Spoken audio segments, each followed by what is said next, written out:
അരിവാൾ രോഗിയായ സിന്ധുവിനെ കാൽമുട്ട് വേദനയെ തുടർന്നാണ് ശനിയാഴ്ച രാവിലെ വയനാട് മെഡിക്കൽ കോളേജ് ആശുപത്രിയിൽ പ്രവേശിപ്പിച്ചത്.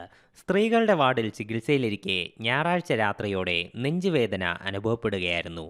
ഉടൻ സിന്ധുവിൻ്റെ അമ്മ ഗീത ഡ്യൂട്ടിയിലുണ്ടായിരുന്ന നഴ്സുമാരെ വിവരമറിയിച്ചെങ്കിലും ഇവർ ഗീതയോട് തട്ടിക്കയറുകയായിരുന്നു ചെയ്തതെന്ന് ബന്ധുക്കൾ പറയുന്നു.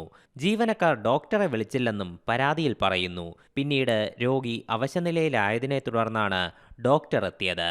അപ്പോഴേക്കും മരണം സംഭവിച്ചിരുന്നു. തുടർന്നും തങ്ങളെ സമാധാനിപ്പിക്കാനായി മൃതദേഹം ഐസിയുയിലേക്ക് കൊണ്ടുപോയെന്നും അമ്മ ഗീത പറയുന്നു. ഡോക്ടർ വിളിക്കാൻ സമ്മതിച്ചില്ല. ഡോക്ടർ വിളിക്കാൻ പറഞ്ഞു വിളിച്ചിരിക്കുന്നു വെറുതെ എന്നെ പറഞ്ഞു പറ്റിച്ച്. ഞാൻ പറഞ്ഞു ഓപ്പിലേക്ക് പോകാൻ. ഓപ്പിലേക്കൊന്നും പോകണ്ട, അയാൾ ഇങ്ങോട്ട് വരുമെന്ന്. നല്ല ഡോക്ടറാണ് അയാള്.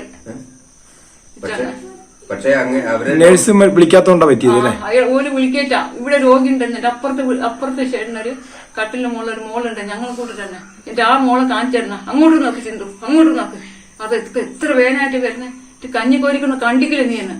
ഭക്ഷണം കഴിക്കണം, കുളിക മാത്രം പോരാ. അതിപ്പോ ഞങ്ങൾക്കും അറിയില്ലേ. ഉച്ചവരെ സിന്ധുവിന് ആരോഗ്യ പ്രശ്നങ്ങളൊന്നും അനുഭവപ്പെട്ടിരുന്നില്ല. തുടർന്ന് രാത്രിയോടെയാണ് നില വഷളാകുന്നത്. 9 മണിയോടെയാണ് സിന്ധു മരിച്ചത്. തുടർന്ന് നഴ്സുമാരെ ആശുപത്രിയിൽ നിന്ന് കാണാതായെന്നും ആരോപണമുണ്ട്.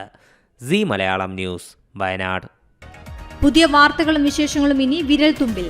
എല്ലാ ഡിജിറ്റൽ പ്ലാറ്റ്ഫോമുകളിലും ഇപ്പോൾ സീ മലയാളം ന്യൂസ് ലഭ്യം.